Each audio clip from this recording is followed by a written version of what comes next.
The first atomic bomb was dropped on Hiroshima. Oh, the humanity! The fires of frustration and discord are burning in every Let us city. not forget for a moment the toils and efforts that lie ahead. They say that those who forget their history are condemned to repeat it. This is the History Lessons Podcast with certified financial planning practitioner Patrick Huey, author of History Lessons for the Modern Investor, and your guide to financial wisdom in the past, present, and future. You ready? Good. Let's get historical. Historical indeed. This is the History Lessons Podcast. I'm Patrick Huey, author of History Lessons for the Modern Investor. And in this episode, we're talking with Mark Mustian, author of Boy with Wings.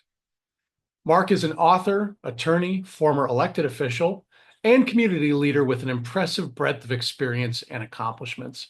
He's president of his law firm, Neighbors, Giblin and Nickerson in Tallahassee, and has practiced exclusively in municipal finance for over 4 decades. A 1983 honors graduate of the University of Florida College of Law, Mark has been a member of both the Florida Bar and the State Bar of Georgia since 1983.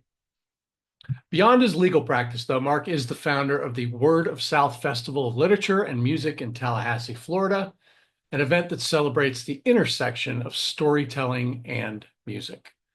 He's also served on the National Policy Council for AARP and the Board of Directors for the Florida League of Cities, in addition to co-hosting a public television show about fiction. A dedicated public servant, Mark was an elected city commissioner for the city of Tallahassee from 2003 to 2012, and has held other prominent leadership roles, including chair of the Tallahassee Area Chamber of Commerce. Boy with Wings is his third novel and explores what it means to be different from others, and is set during the Great Depression. This is a fun conversation with a gifted writer of historical fiction. So let's get started. So yeah, let's start with there. What brought you to Tallahassee? Well, I grew up here. I'm a native Floridian, one of the few, and grew up here. Went to UF to college and law school. Worked in Jacksonville for a while, and then came back to Tallahassee. This is my second run in Florida, so do I get special dispensation? Can I be a Floridian? You can be a Floridian, including on the Panhandle. I spent 3 years up in Pensacola when I was in training in the Navy. Oh, really? Okay, yeah. Cool. So love the Panhandle, love the area that you're at. And we'll definitely get into the book for sure. But since we're talking about Tallahassee, give us some information on this Word of South Festival, because this is pretty fascinating to me. Yeah, thanks. So so the short version of this is I've been fortunate to have had several books published. And with the last one, which was The Gendarme, I got invited to speak at a bunch of literary festivals around the country. And so, and I'd never been to one, and, it was great. I mean, they're free. It was, a lot of people, they love books. And I was thinking, at the time I was a city commissioner in Tallahassee. And so I'm thinking, man, we ought to do something like that here. But I said, I really need to get off the commission before I do that. There's too much conflict to try and pull that off. And so I did, and thought about it a long time. So I said, man, this is going to be a lot of work. But we went ahead and did it, and started, sort of had a 2-year planning period, gathered up a bunch of money, had awesome artists, authors, and musicians, and then it rained all weekend. And so we managed to get through it, and we had sort of, in the planning for it, rather than just being the Tallahassee version of the South Carolina Literary Festival, we decided, well, gee, maybe we ought to try and do something a little bit different. And so we talked about, hey, you could combine books with, politics, with the environment. But we decided, books and music might be, something that would be easiest to do. And so we did. And we're 11 years in now. And it's really one of the most unique festivals in the country. There's really nothing else like it. Well, I was looking at the website this morning, and unique is one way to put it when you've got the Violent Femmes and the Tallahassee Symphony Orchestra headlining. So that's pretty interesting stuff. Yeah, we do it. So there's a ticketed show Friday night in the amphitheater here, and then the rest of the festival is free Saturday and Sunday. So it's a kind of a combination of a music festival and book festival format, and it works pretty well. We pair authors and musicians. I will be in the festival this year because my book is out, and I'm going to team up with the guy who is a keyboard player for George Clinton and Parliament Funkadelic. But Because he's a why not? classical, he was classically trained as a pianist. And so he and I are going to be up here together. I think it'll be fun. Very cool. Anybody else interesting you've run into through that festival? Well, yeah, we've done, again, these pairings are sort of interesting because a lot of the times the people have never met. So we did one a couple of years ago with the historian John Meacham, Hmm. and there's this African American, just phenom guitarist named Yasmin Williams. And it was my idea. So, well, let's try and put them together and see what they can do. And so they had one Zoom call for like 10 minutes and then got together 10 minutes before the event and just blew it out. I mean, it was just unbelievable. And Wow. so it's sort of, we've had several, we've had a number of those. We did a tribute to Cannonball Adderley and Nat Adderley, who are from Tallahassee. The members of their family came. I mean, it was really super. So it's been, I thought when we started this that I'd be in sort of 5 years and then, hey, headed out Yeah. and 11 years, I'm still there. And I'm proud of what we've done. Well, I'm sold. I'm gonna drive up and try to attend this year because that is a very interesting melange of people and styles and arts, and that to me is says a lot about the South because I think that there is a lot of art and culture going on down here. We don't often get credit for it in Florida. No, I think you're right. So yeah, let me know when you're going to be here and look me up. We'll have some fun. We'll do. So tell me about the book. I'm about halfway through it because when I got it, we were starting Little League baseball season, so my evenings are somewhat taken up with that. But I immediately, within two chapters of this book, said, "Wow, this dude can write." So are you a lawyer that writes, or are you a writer who practices law? I guess that's the first question. Well, I'll give you probably maybe a longer response than you want on this. A lot of writers We knew got it. we got plenty of time. Yeah, it's good. A lot of night writers knew at like age 14 that this is what they wanted to do. Yeah. And I wasn't that one of those. I wanted to be a lawyer, and I am a lawyer. But about 10 years or so into practicing law, so I was probably 35 or so, and my law practice is all over the state. So at the time, I was spending a lot of time on I-10 and I-75 by myself. And I just remember thinking, well, I've been a lawyer for 10 years, got to be more than this. And so I decided I wanted to try and do several things. I wanted to try and teach, wanted to maybe run for public office, and wanted to try and write a book. And eventually I did all of those. I taught for a couple of years at what was then Tallahassee Community College, and that was enough to cure me of wanting to do that. And then I ran for office, and I was elected. I was a city commissioner for 10 years, and I was glad I did it. Glad it's over. And then I sat down and just sort of the seat of my pants, wrote this novel. And I saw later that somebody quoted as saying that was the equivalent of waking up one morning and saying, "Hey, I think I'll go practice thoracic surgery today." Yeah. Yeah, and so I was fortunate to get it published, and by what was then a regional press in Sarasota called Pineapple Press, who were great. And I learned a lot along the way. I had an editor that worked with me. And I just discovered I liked doing it. And I felt like I had some talent. And so I just kept at it and kept at it. And at that time, my kids were really young. And so yeah, the only time I could write was early in the morning before anybody woke up Yep. because it was chaos the rest of the day. But I sort of like that. I would try and do an hour every day. And if you spend an hour every day writing, it's amazing what you can come up with after a period of time. Yep. Agreed. Agreed. But fiction is hard. I mean, just the level of dedication that you have to get up and come up with something new every day, even for an hour. I've been there. My novel took me 7 years to finish because of that. Mhm. And to get it over the finish line and to get it published and to go on and do it again. Um, Kudos to you. No, thanks. I mean, you really have to love it to some degree, and the hardest part for me is getting it down first on the page. Yeah. I mean, revising it, I can do that, and it's but just getting the first piece down is the hardest part. What's your process? What kind of process do you go through when you have an idea, such as when you decide you're going to write Boy with Wings? I'm assuming some research goes into that because there is a historical component to this book. It's set in the Great Depression. What do you have a process? Have you outlined your process, and do you follow that, or is it more fluid for you? Well, it's varied some from book to book.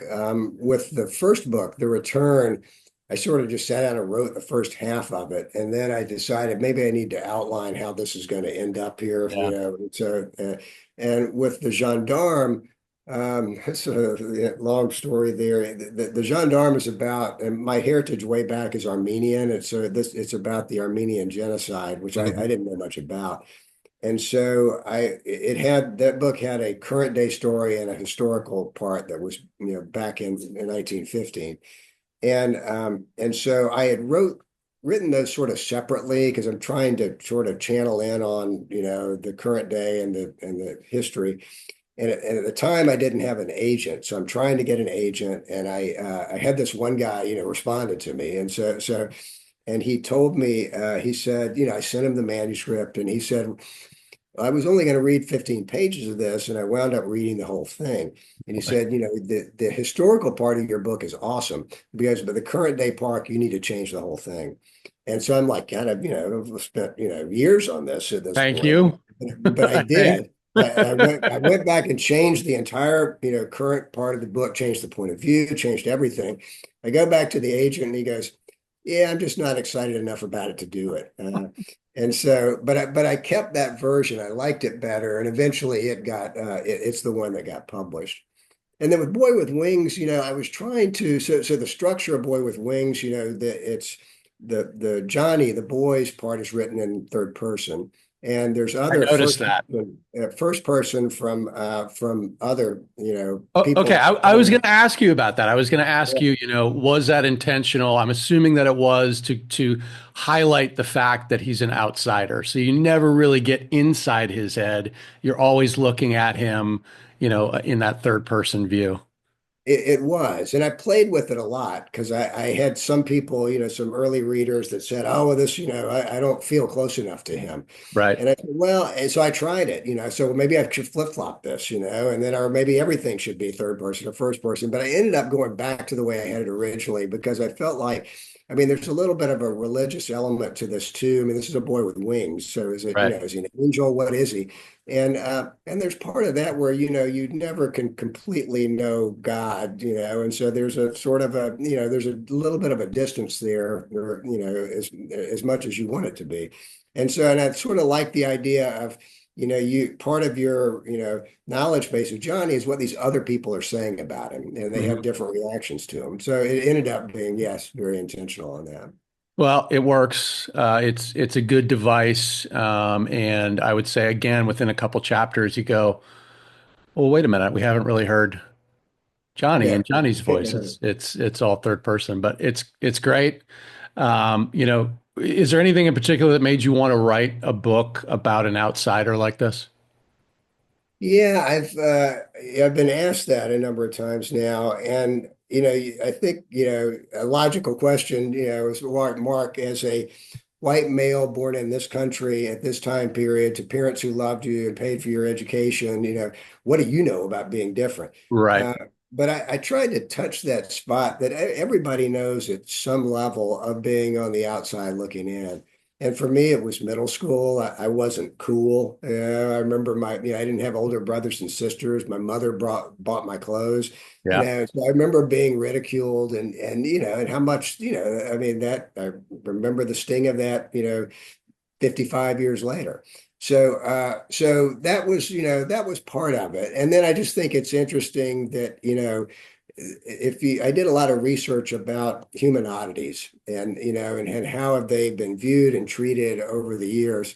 And waxes and wanes that I try to portray in the book between, people that venerate them. Oh, this is from another world. This is a deity, to Right. people that scorn them, that the parents hid them, that they were treated poorly, they were abused. And so just trying to deal with that whole, there's such pressure to conform and be like everybody else, that it's hard to be different. And part of the book is you don't really have any choice. You are different. Everybody's different when you really get down to it. How much fun did you have? Maybe fun's not the word. I don't know. How much fun did you have with the research as you're going through and looking at these traveling shows and these oddity shows in that period? Because, you're still looking at a period of kind of like the Wild West. There wasn't a whole lot of regulation back then on how you would potentially treat other people in a show like this. So what was that like? What was that like delving into that research? Well, it was interesting, and I did a lot of research about that, and I picked that time period specifically because I wanted it to feel a little bit like things are kind of unraveling, and this is sort of a third tier show. This isn't Barnum and Bailey or Ringling Right. Brothers. This is a more or less a freak show. That traveled by trucks, whereas a lot of the big shows went by trains then. So these guys could get further into the rural areas where nobody ever came to do a show. And so, and people are just, it's successful for a while because until people didn't have enough money to pay. A lot of, read memoirs of people that had put on these shows. There aren't a lot of memoirs by the freaks themselves, but Right. there's and you're probably familiar, Patrick, that the in Florida was where a lot of the circuses and the freak shows, wintered. Yep. And so Bradenton, Sarasota area, and there's some towns there that were sort of circus winter towns. And It's so one of the there's a big lot. reasons why Sarasota has any arts culture at all is because all of that was here during the winter. Oh yeah. And so there some documentaries were written about this, and they interview some of the people like there was a woman that has facial hair and hair everywhere, that particular genetic condition. And talking to her about what was your life like, and how did you like this?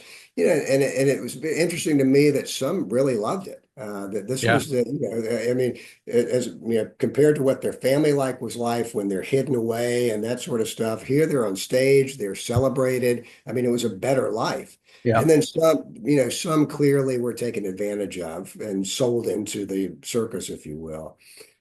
It's interesting. I'm doing some appearances for the book throughout Florida in the next month or so. And so I wanted to find a current sideshow performer to appear with me, just so I could interview them about, hey, what is your life? Tell us what it's really like. And so, I was struggling to do that, but I found this guy, and he and I are going to do a couple of shows. His stage name is Short E Dangerously, and he doesn't have legs. He walks on his hands. And so, but I think it's going to be interesting. I've talked to him about sort of what I'd like to do, and I asked him, said, was there anything off limits, anything you don't want me to talk about? He said, I don't want to talk about politics or religion. I'm like, good, but neither do I. Yeah. So I think it'll be fun. We're doing one in Coral Gables on April the 9th, and doing one in Savannah, Georgia in May. So it should be fun. Very cool. Very cool. Yeah, you talk about it a little bit on your website that I think people assume that there are no quote unquote freak shows anymore, like there were in the 1930s. But there are still a few traveling shows like this, and there are still performers who go out and do it. Yeah, it was interesting. That's sort of how I found Shorty, because there was a freak show that was traveling through Tallahassee, and I'm like, oh my goodness, look at this! I need to go, check this out. And so they canceled. But I was looking at their, stuff. They were based in Florida, and so that was sort of what led me to that. But one of the other interesting things in the research I found, I tried to play this some up in the novel, is sort of the difference in these shows between the people who really had to perform, the sword swallower, the fire breather, Yeah. people that through knives, versus the freaks who just went out and showed themselves, and these other guys, they're doing these, 10-in-1 shows where they're 10 times a day. They're out there doing this stuff. I mean, it's hard. Mhm. And Johnny is what's called the blow off. He's the last show that people pay extra to see, and he just goes out and hey, and so there's some resentment, that kind of follows that whole equation. This episode of the History Lessons podcast is sponsored by Victory Independent Planning. Hey, are you ready to take the stress out of your retirement? At Victory Independent Planning, we put you on the right trajectory with our exclusive VIP retirement glide path. Our smart approach prepares you for what's next by optimizing your sources of savings and income, your medical and healthcare planning, your advanced estate and giving strategies, risk management and investing, and tax planning. Let us help you glide into retirement with confidence.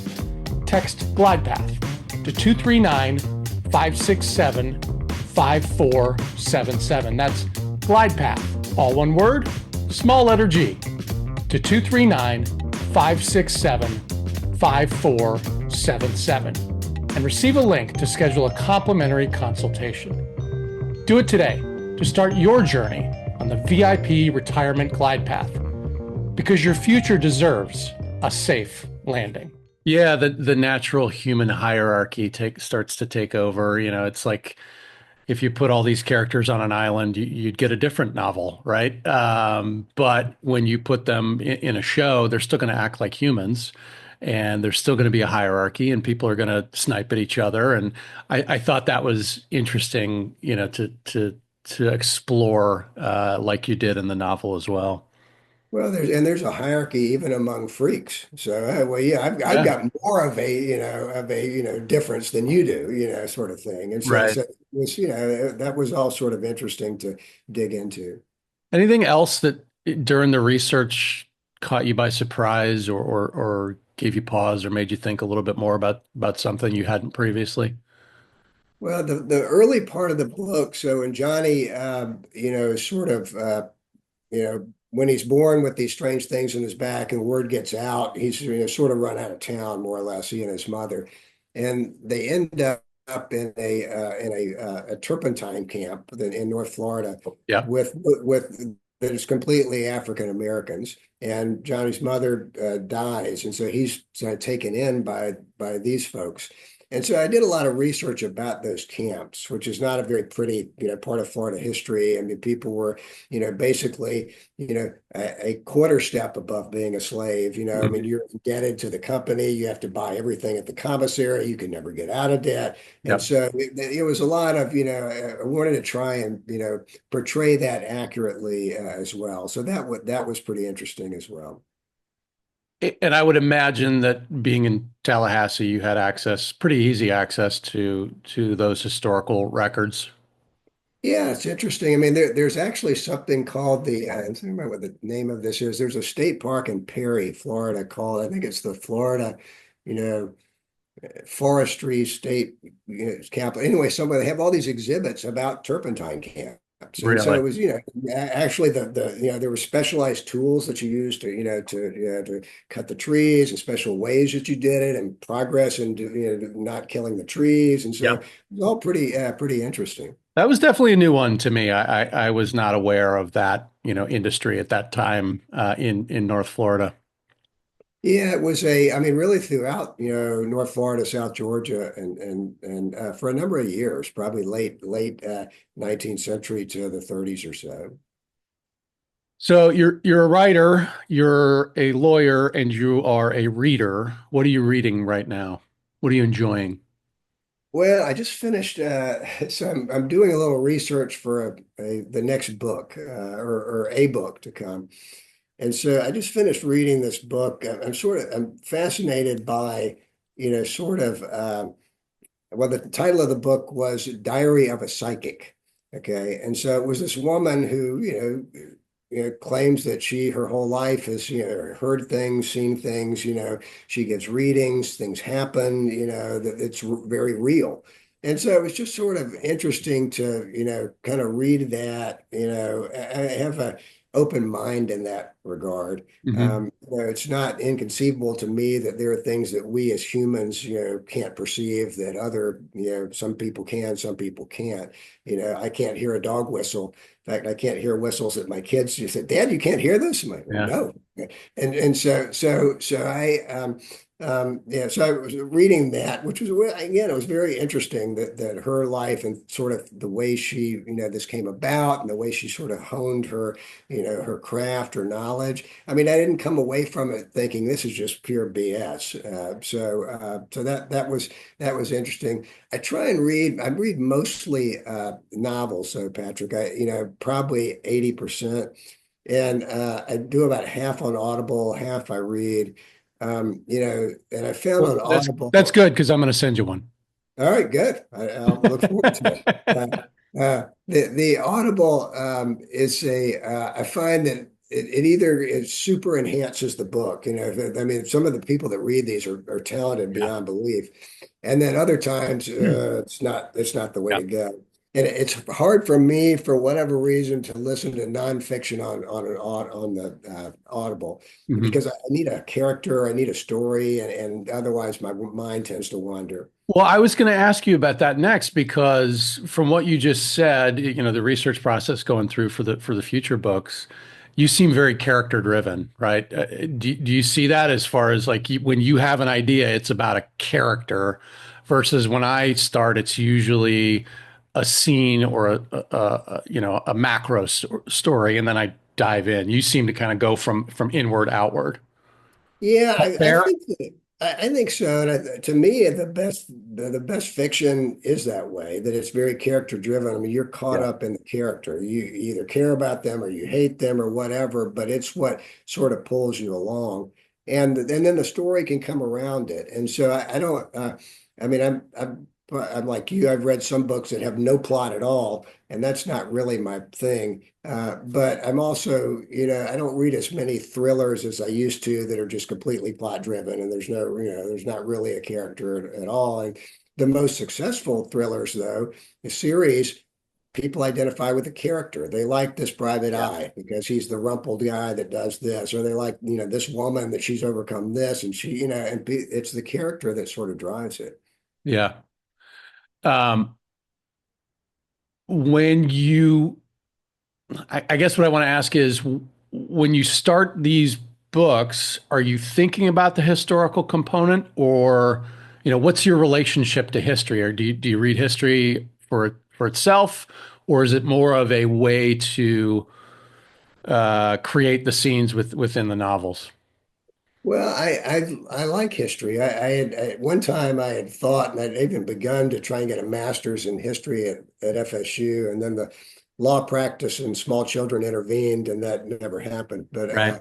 I like to, for instance, on the psychic novel, I'm thinking about, I'd like to do it in a historic setting, but I'm trying to Yeah. think about when I would want to do it. And I'm thinking maybe in the 60s, would be sort of an interesting time to do that. And in the 60s is a fascinating period. I'd like to learn more about it. So I kind of, go at it that way more than, well, I have this specific time period and I want to do something in that time period. Right. Do you have a favorite time period or a favorite period in history? No, not really. I mean, there's a lot that part of the, I guess, joy, benefit, whatever you call it, of writing historical fiction is that you learn about it, a lot about stuff you didn't know about. So Yeah. I've written the novel that I'm hoping is going to get published next was set in ancient Rome, which I knew nothing Oh, about. wow. And so it was just a massive amount of research for that. But boy, I mean, it was fascinating. I learned all this stuff, I was like, man, I had just no idea. For the gendarme, the Armenian genocide, I mean, I read, a lot of research, a lot of stuff that, I did, again, I had no idea that this had happened. Yeah. Talk a little bit about that book because that one I have not read, but I will certainly put on the bedside table. What led you to? I mean, that's not exactly light fare, nor is Boy with Wings, especially if you understand some of the nuances in the book. But I don't know. It seems like you might have a little dark side to you, Mark. Well, I don't. I have a writer friend. We were talking a little while back, and he and I agreed. Said I want to write about stuff that matters. Yeah. And so the best books to me kind of work on several planes. I mean, one is just the actual story, and then one is sort of, hey, what else is going on? What does this make you think through? And there was a book out by a British writer last year named Zadie Smith, who's excellent, called The Fraud. And my wife and I both read it, and I asked her afterwards, so well, after reading the book, who or what was the fraud? And it could be like 8 different things. Oh, And wow. it's really, it's beyond the story, which is great. There's this whole, sort of upper level, thing, or things going on. And so the best books to me are hit both of those. And so I try and, I have in mind sort of the upper story, but I need to tell the lower story to bring that out, if that makes sense. Whose books do you tend to enjoy or read the most? Do you have a favorite author? I don't know about favorite author, but I have some who I think are very good. So Zadie Smith is very good. There's an author actually down in Naples named Nathan Hill who is excellent. And Okay. and he wrote a book that came out last year, I think, called Wellness. That's again, Wellness. What was interesting was the name of this company that they did placebos. And you signed up for this, and it felt like they're doing a good thing. People are, hey, their lives are Yeah. better. Yeah. But at the end of the day, it's all, smoke and mirrors a little bit. So that was all very, very well done. I try and just mix it up. Occasionally I'll read, thrillers, memoirs, literary fiction. The writing matters to me, and so it matters in my writing, and it matters in me in reading. If it's just poorly written, I can't do it. Yeah. Yeah. I talk on this show a lot because, a lot of people that I, talk books with are self-published, Mhm. which I think is both a blessing and a curse to the industry. The curse is obvious. There's a lot of crap out there. But at the same time, it has, I talk about the democratization of publishing, the democratization of history, because stories are getting told now that weren't available to us even 30 years ago, 40 years ago, because now people can get their stuff in print and they can put them out.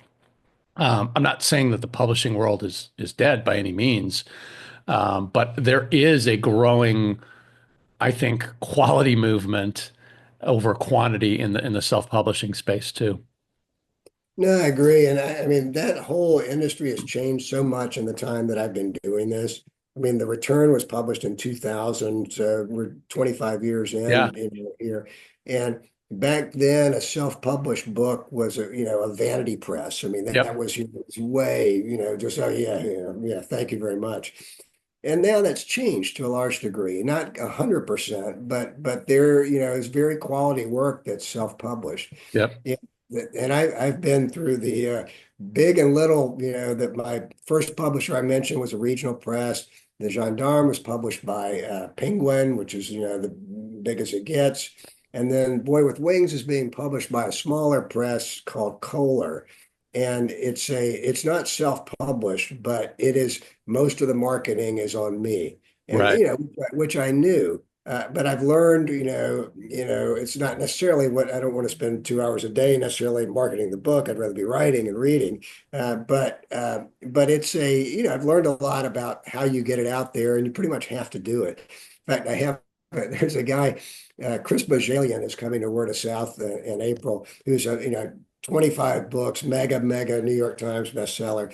And I'm, following him on social media. He is working it, and Yeah. you think like, well, hey, maybe this is probably why he's got 25 books, because he's out there working it still. Yeah. Um, so it's just part of the deal. But I think you'll continue to see evolution there, where those lines blur completely, and even the big houses are, some kind of a hybrid, working with the author sort of thing, is where it'll end up. Yeah, it's interesting the way the industry industry has changed since the early 2000s. When I first tried to go out and find a publisher, you told your agent's story. My agent's story is, he read through the book and said, how many Instagram followers do you have? I Yeah, said, what?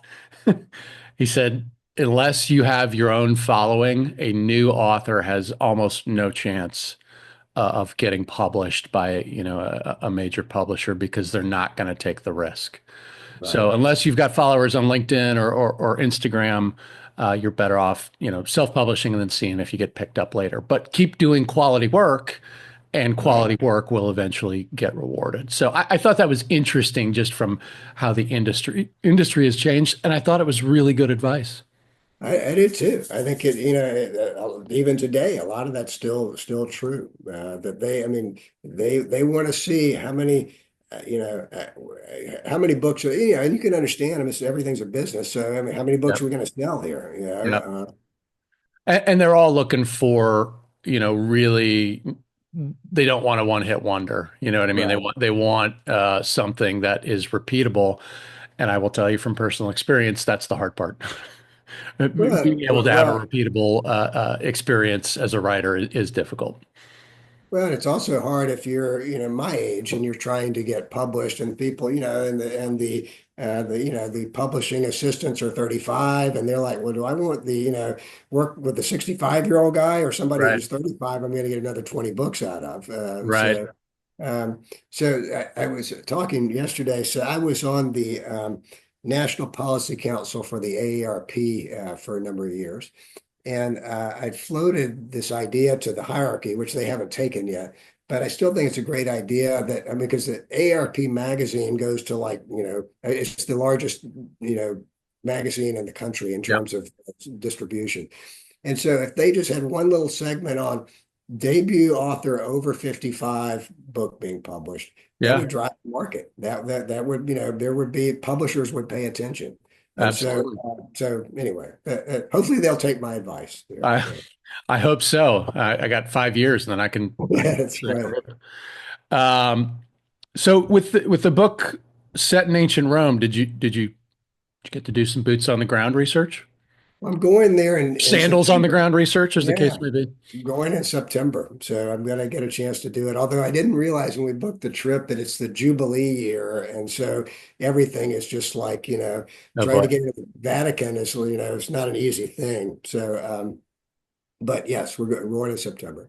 Good. Good. Well, you're living the dream. You are certainly making the artistic endeavor seem worthwhile. And it's very cool to see. I'm excited to read the rest of the book. I'm excited to pick up one of the other ones as well. And I'm happy for you. You're doing great. The book is fantastic so far. Well, thanks. Yeah, and come on up to Word of South. I think one of the most gratifying things to me of the festival is people will come up to me and say, "Oh yeah, so we come to this every year. We drive up from Cocoa. There's nothing like this anywhere, and there Yeah. just really isn't." No, Uh, I was blown away when I went on the website because to your point, there's just nothing like that anywhere that I'm aware of. And like I said, I don't think people necessarily associate the Panhandle or South Florida, unless it's Miami, with anything cultural, and they are dead wrong. no, and it's we try and we had this is the 70th anniversary of George Clinton performing professionally. So George, who's 80 something, is going to be out there for a free show Saturday night with members of P-Funk. So it should be pretty fun. How am I going to miss that? Exactly. All right, Mark Mustian, thank you, sir. I do appreciate you coming on. The book is Boy with Wings. It's fantastic. I'm looking forward to finishing it, and hopefully we'll have you back when the next one's out. Sounds great. Thanks, Patrick. So, what lessons can investors take away from Boy with Wings? Well, hey, sometimes being different is an advantage.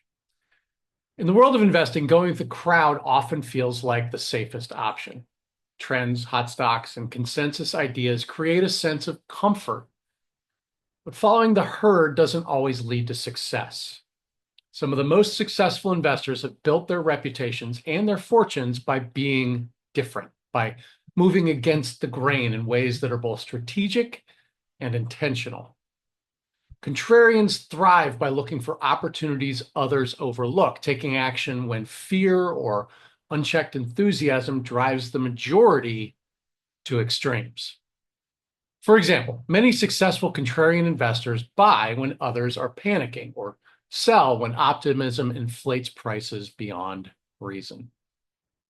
But effective contrarianism isn't just about disagreeing for disagreement's sake. It's about grounding your decision in data, valuation metrics, and fundamentals. Be curious, but disciplined. Carefully testing ideas against reality before investing your hard-earned money. It's not about rejecting ideas just for the sake of being a contrarian, but rather staying disciplined, focusing on long-term value, and avoiding emotional decision-making. That perspective can lead to outsized rewards, especially when others are ruled by fear or hype. To be different as an investor is to embrace a certain level of tension. Contrarian strategies offer opportunities to uncover overlooked value, avoid herd-driven pitfalls, and to capitalize on inefficiencies, but you must also navigate moments of deep doubt, challenges in timing, and the temptations of overconfidence. Timing can be a problem. Being right too soon may feel a lot like being wrong, as markets can behave irrationally longer than expected. Contrarians also face emotional strain. Going against the crowd is lonely, as the character Johnny Cruel finds out in Boy with Wings. And it's easy to doubt yourself when you lag behind others in the short term. At the same time, rejecting popular ideas entirely can be risky. Guys, sometimes the crowd is actually right, and ignoring it means missing out on valid opportunities. So striking a balance is key.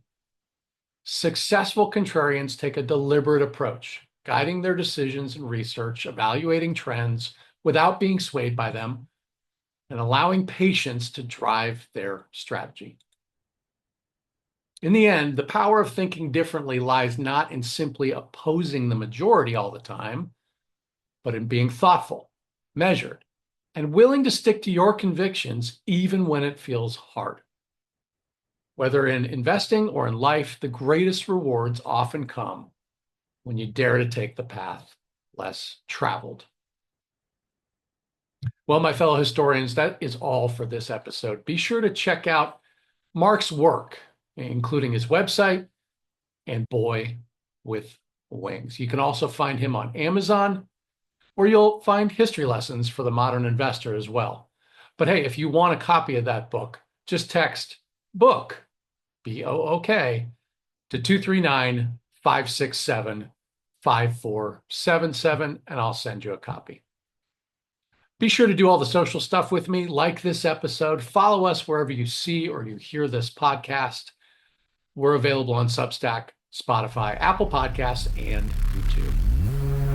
Until next time, when we'll take another rollicking romp through the past and make an investment in your future with history lessons for the modern investor. Goodbye, everybody.